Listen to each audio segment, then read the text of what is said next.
গণেশ চতুর্থী। চতুর্থী তো এর জন্য আমি একটা সুন্দর ড্রয়িং করেছি। জানি না কালারটা কেমন আছে। তবে দেখো ড্রয়িংটা এখনো কমপ্লিট হয় নাই, 1 ঘন্টা মতো হয়েছে বসেছি। তো বেশি একটু পড়াশোনা করার পরে আমি একটু ড্রয়িংটা করি। আর ব্যাকগ্রাউন্ড কালার হচ্ছে বেবি, আমি গণেশ বানিয়েছি।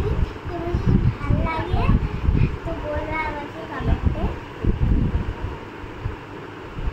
আর কালকে গণেশ চতুর্থীটা বহুত এক্সাইটেড। আমি সকালে উঠবো, এই জন্য কালকে আমি স্কুলে যাবো না। আমি বহুত কিছু করবো। আর আজকে রাত্রে আমি একটু লেট হবে তোমার থেকে, আমি ডেকোরেশন করবো।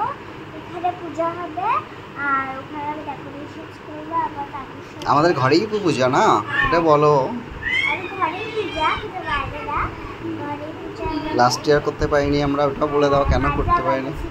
পাপার চোখে মানে ডক্টর থেকে গেছিল, যেটা আমরা করতে পারিনি দেখে আমি ভূত খাইয়েছিল।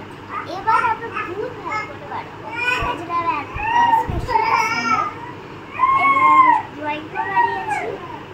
তোমাদের যদি ড্রয়িংটা ভালো লাগে তো লাইক এন্ড সাবস্ক্রাইব করবে। গণেশটা খুব ভালো, বেবি বেবি গণেশ হয়েছে। হ্যাঁ, কমপ্লিট করে নাও, কমপ্লিট তাড়াতাড়ি করে নিলে তারপর আমরা দেখাবো।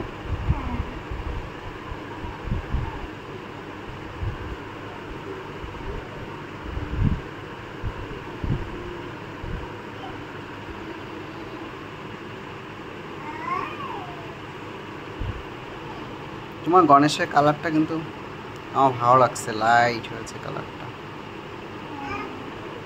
আমি লাইট কালারে দিয়েছিলাম। লাইট ভালো হয়। গণেশের মতো লাইটই হয় না। চোখগুলো খুব সুন্দর হয়েছে, চোখ, ইয়ার, কান ঠান সব সুন্দর হয়েছে। তো ঠিক আছে, বলো।